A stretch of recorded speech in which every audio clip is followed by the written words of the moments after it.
My coach is Bond, James Bond, mais alors quels sont les secrets de James Bond qui lui permettent d'être si magnétique, si indémodable, si craquant et si convaincant, et qui n'a jamais rêvé un jour de se retrouver dans la peau de James Bond? Bonjour et bienvenue dans le Mag sur Sensation. Nous recevons aujourd'hui Stéphane Garnier, auteur du livre Agir et penser comme James Bond, aux éditions de l'Opportun. Bonjour Stéphane. Bonjour Charlotte. Dans votre ouvrage, tous vos chapitres débutent par James est, James assume, James sait. Ce livre ressort un peu comme un livre définition, une sorte de biographie de James Bond avec l'histoire de toute sa vie. Était-ce votre but de le faire apparaître comme cela? Alors c'est pas du tout un livre biographique en fait, ça reprend plein d'extraits de la saga. En réalité c'est un livre de développement personnel, un livre de feel good, de bien-être. Et je me suis servi du personnage iconique de James Bond qui a traversé toutes les modes, toutes les cultures depuis les années 50. Et je me suis posé la question à savoir pourquoi et comment il avait fait pour durer dans le temps comme ça et surtout toucher, quelle que soit la culture et les époques, tout le monde. Et donc en fait, c'est plus dans chaque chapitre, je vais décrire une qualité ou un trait de caractère de James qui en fait toute sa personnalité, mais qu'on peut s'approprier et s'adapter à nous-mêmes pour vivre mieux, en fait. C'est tout l'objet du livre. Est-ce que James peut nous aider comme un coach de vie à vivre mieux notre quotidien, notre vie personnelle et professionnelle? Vous écrivez généralement des livres sur les chats, comme vos ouvrages Agir et penser comme un chat, Agir et grandir comme un chat, ou encore Catissime. Agir et penser comme James Bond est donc différent de vos autres livres. Pourquoi ce livre se démarque-t-il des autres et comment vous est venue l'idée de changer de thème d'écriture? Alors j'ai écrit, c'est vrai, beaucoup de livres sur les chats, mais j'ai écrit aussi beaucoup de livres d'humour. J'ai écrit une trentaine d'ouvrages à peu près. Les plus connus sont en effet ceux sur les chats.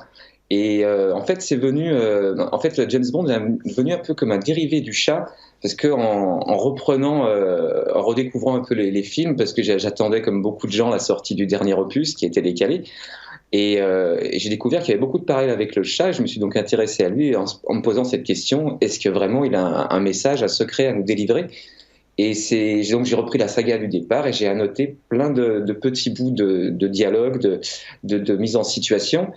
Et de fil en aiguille, comme ça, et ben je me suis penché vraiment sur le fond de qui était James et, voilà, et de ce qu'il pouvait représenter pour nous. C'est vraiment son aspect universel qui m'a amené à le découvrir, au-delà du fait que j'adore aussi le personnage.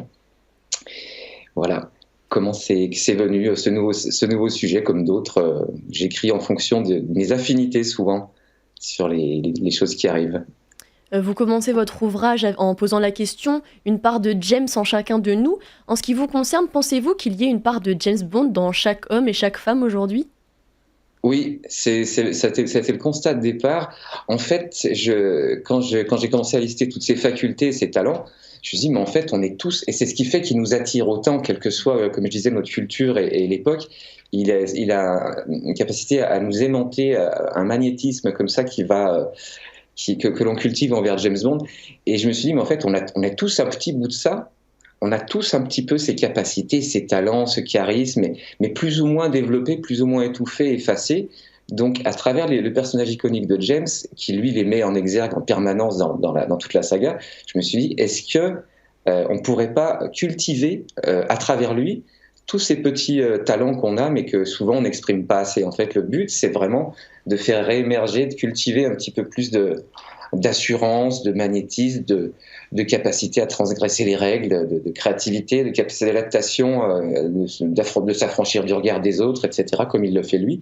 Mais que parfois, nous, suivant nos caractères, eh ben, on n'exploite pas tous ces talents qui permettent de vivre mieux notre quotidien. Et vous vous sentez un peu James Bond au fond de vous-même? Bah, James Bond, pas au sens de l'espion du terme, mais oui, je me suis rendu compte que j'avais certaines choses que j'avais développées, puis d'autres, je dis bah tiens, ce serait peut-être pas mal que je me penche sur ce sujet-là. Comment lui il fait pour utiliser la séduction, par exemple, pour obtenir ce qu'il veut et non pas la force. James Bond utilise très peu la force au final quand on reprend toute la saga. Il utilise la force en dernier recours, alors qu'il utilise typiquement l'arme de la séduction pour obtenir bien plus souvent ce qu'il désire, pour mener à bien ses missions. Et on peut très bien adapter ça à nos vies. Et moi, comme tous, en fait, je me suis rendu compte que j'avais des petits manques ici et là. Et je me suis dit, bah tiens, je pourrais travailler là-dessus en prenant exemple sur James. Donc c'est un coach, ça devient un coach assez ludique en fait. Voilà, que c'est pas un livre de développement, de psychologie comme on peut en rencontrer, mais qui part d'un personnage réel qui possède ses talents et dont on peut vraiment s'inspirer. Donc moi, au même titre que tout le monde, homme, femme, tout le monde peut utiliser les travers de James. Vous précisez également qu'à la fin de votre livre, il y a un test 007. En quoi consiste Ouais. ce test? Et bien, en fait, c'est un test, voilà, c'est un test ludique aussi. Je reprends, donc il y a 45 chapitres, des chapitres très courts qui reprend un trait à chaque fois de personnalité, de talent qu'il a. Et donc, à la fin du test, je reprends sous forme. Il y a 45 questions comme ça qui reprennent chaque thématique. Donc, une question qui est détournée évidemment pour qu'on ne comprenne pas la finalité de la réponse recherchée. Et on répond par oui, par non et par peut-être ou parfois. Donc, il y a 3 icônes, il y a des lèvres, un pistolet et puis un verre à cocktail qui sont les 3 icônes qu'on retrouve chez James Bond. Donc on répond individuellement à ces questions, bah là, oui, non, et en fait on fait comme n'importe quel test, à la fin on fait la somme de ces 3 icônes, et en fonction de la majorité, donc si on a plus de verre à cocktail que de pistolets, eh ben, il y a 3 grands profils de personnes où on va se retrouver. Et en fonction, eh bien, ça définira si on est déjà un agent secret au service de notre propre bonheur, en fait. Et donc, en fonction de celles où on aura répondu, où James aura réagi différemment, peut-être qu'on peut reprendre ce chapitre-là et se dire peut-être que j'ai ça à travailler sur moi pour faire les choses mieux. Donc, c'est un test très ludique qui n'a pas valeur de psychologie, mais qui permet de se définir un petit peu vis-à-vis de James et vis-à-vis aussi de la manière dont nous, on travaille à être à l'artisan de notre propre bonheur dans notre vie. Votre dernier chapitre s'intitule James Bond est un chat, il a 9 vies. Vouliez-vous faire un lien avec vos autres livres sur les chats ou tout simplement dire que James Bond serait à sa façon un peu immortel? En fait, il y a les deux parce que c'est devenu vraiment évident à un moment le parallèle entre les chats et James Bond, qui cultive énormément de traits en commun comme l'indépendance, le magnétisme. Et donc, ils se ressemblent beaucoup. Et au-delà du fait, c'est vrai que le chat, il y a l'histoire des 9 vies du chat. Et James, c'est vrai que c'est devenu un personnage en soi, au-delà de toutes ces interprétations, qui est devenu un personnage fictif, mais qui est devenu réel en tant qu'icône. Et James Bond existe dans le monde entier, dans l'inconscient de tout le monde. Donc il y a vraiment les deux, ils ont cet aspect immortel, mais aussi cette manière d'être autonome et vraiment indépendant, de faire leur propre choix. Donc ils se ressemblent beaucoup, donc c'était assez évident de faire le parallèle entre les deux pour moi. Récemment, vous avez également sorti un livre appelé Espion, petit et grand secret. Y a-t-il un lien entre agir et penser comme James Bond?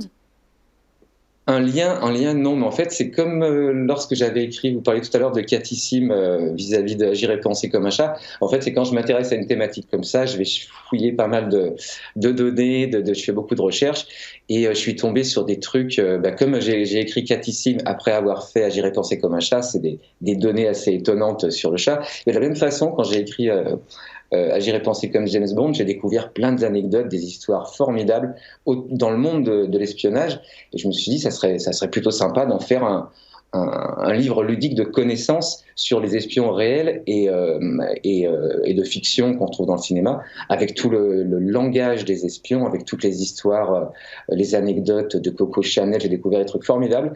Et donc, ça fait un livre de connaissances, avec des connaissances très courtes à chaque fois, sur tout l'univers des espions, à travers l'histoire, leur rôle, leur technique aussi d'approche, le fait qu'on peut se faire approcher nous. Je suis devenu un peu parano à la fin de ce livre, en fait, parce qu'à voir toutes les techniques qu'ils utilisent, on se dit, il y en a peut-être autour de nous et on ne le sait pas. Enfin voilà, c'était assez drôle à faire avec mon éditeur. Et est-ce que vous avez plusieurs autres idées ou des livres en cours?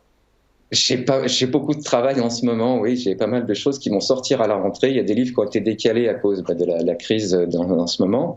Et donc là, je suis en train de finir, j'ai 2 nouveaux livres qui vont sortir à la rentrée, mais je ne peux pas trop vous en parler pour l'instant, parce que c'est des sujets un peu secrets. Un peu secrets, voilà, pour l'instant, des thématiques, mais il y aura de l'humour, du bien-être aussi, le travail sur une autre icône complètement, qui est mondialement connue aussi. Enfin, et puis si, par contre, je peux vous parler d'un livre qui devait sortir là en mai-juin, qui s'appelle Je cartonne à l'oral, qui n'a rien à voir, vous voyez, une fois de plus, avec mes autres thématiques. C'est un livre de technique d'apprentissage de l'art oratoire, en fait, qui est Je me, destiné. je me permets de vous couper, on est un peu Oui, pressé par le temps. En plus, comme ça, on sera un peu, on aura le suspense, on saura pas tout sur ces prochains livres. Merci ouais. Stéphane Garnier d'avoir été avec nous dans le MAG sur Sensation. Je rappelle que vous êtes l'auteur du livre Agir et penser comme James Bond aux éditions de L'Opportun. Le MAG c'est terminé. Vous pouvez retrouver cette émission en podcast audio et vidéo sur notre site et application Radio Sensation.